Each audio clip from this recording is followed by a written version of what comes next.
au nom du général de division Martin Faye, haut commandant de la gendarmerie nationale et directeur de la justice militaire. La présente cérémonie marque donc l'épilogue du processus de mise en condition opérationnelle de 3 unités de police constituées de la gendarmerie nationale. Elle marque également le terme de la formation et des tests opérationnels qui précèdent leur déploiement sur les théâtres d'opération de maintien de la paix en République démocratique du Congo dans le cadre de la MONUSCO et en République centrafricaine dans le cadre de la MINUSCA. La remise du drapeau national constitue leur ultime activité avant le déploiement très prochain des 3 contingents vers le théâtre d'opération respectif les 8 et 13 mai 2024.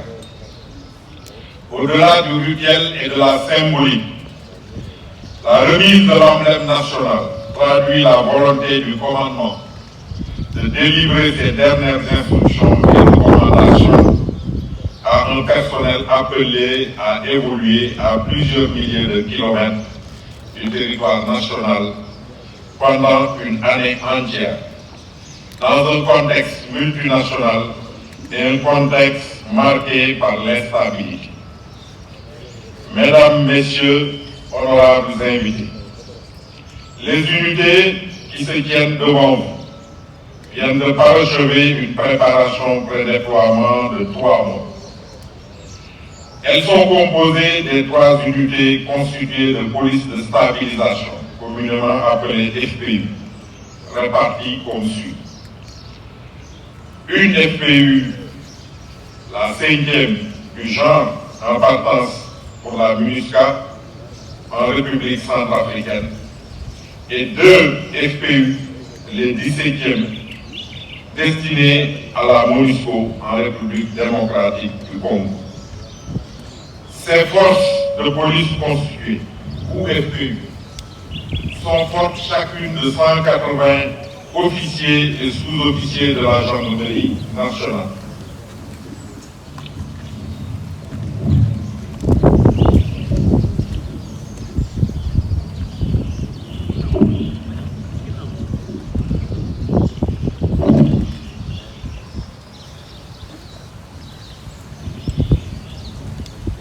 Ce qui fait un total de 540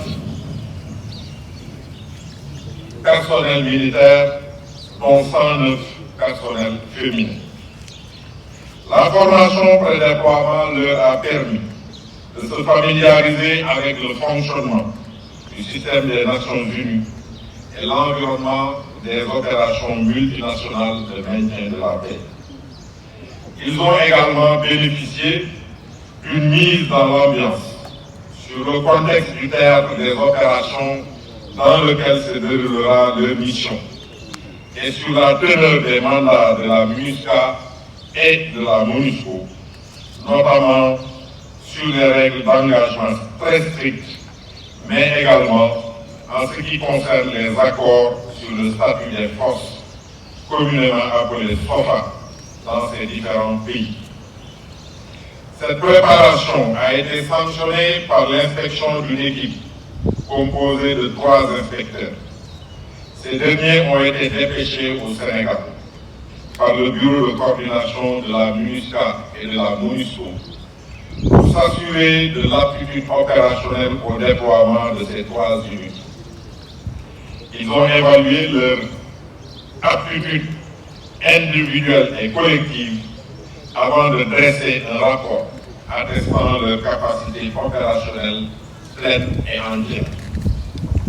Mesdames, Messieurs les militaires du contingent, voici donc désormais bien outils pour prendre part avec efficacité aux activités des composantes police, la MINUSCA et de la MONUSCO.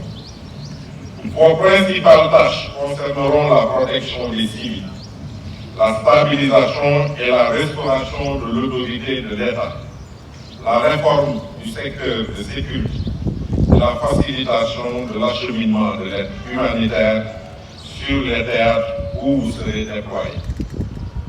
La remise du drapeau consacre la fin de votre préparation opérationnelle.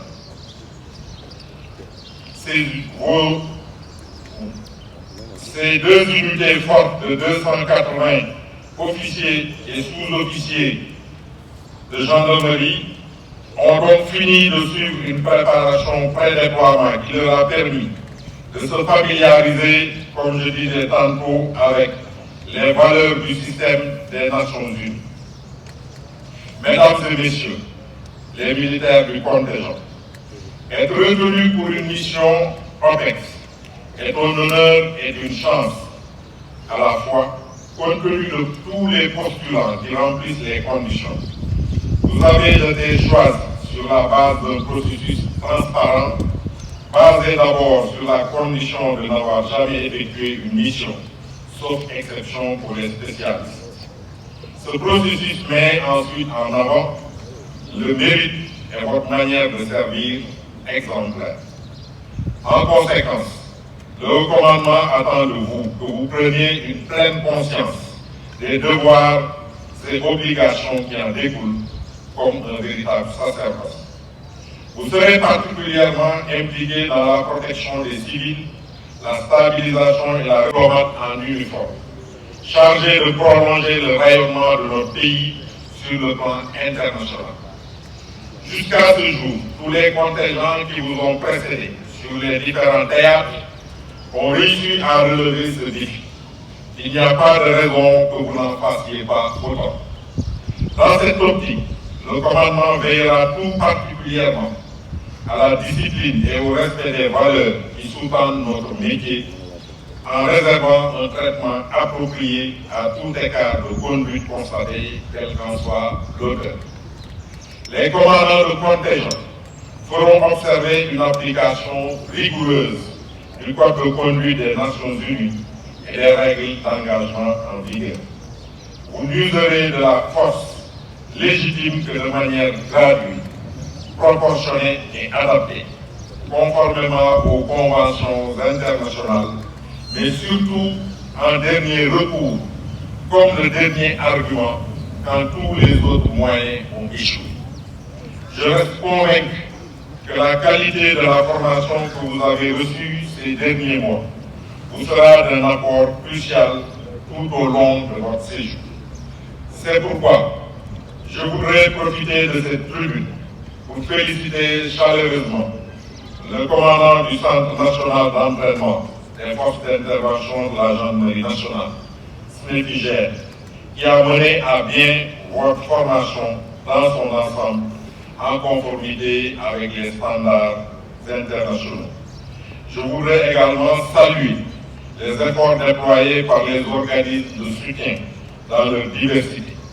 Le Centre administratif de la gendarmerie nationale, CAGER, le Centre de soutien à la mobilité, CSM, le Service de santé de la gendarmerie nationale, SSGN, qui ont grandement contribué au bon déroulement du programme, sans oublier naturellement la chaîne ressources humaines de l'état-major du haut commandement de la gendarmerie qui a mené à bien l'ensemble du processus de sélection. Au nom du haut commandant de la gendarmerie nationale et directeur de la justice militaire, le général de division Martin Faye, j'exprime ma reconnaissance et toute ma gratitude au chef d'état-major général des armées pour la contribution importante apportée par les armées à la formation pré-déploiement, avec des instructeurs qualifiés ainsi que la mise à disposition des médecins devant accompagner les 4 unités de police constituées. Pour terminer, je voudrais remercier tous les invités ici présents au nom du général de division Martin Faye, au commandant de la gendarmerie nationale et directeur de la justice militaire. Je vous remercie également en mon nom propre pour avoir bien voulu accepter de rehausser de votre présence la présente cérémonie. Quant à vous, militaires de la gendarmerie, des contingents désignés pour constituer les CNFPU MONUSCO et MINUSCA.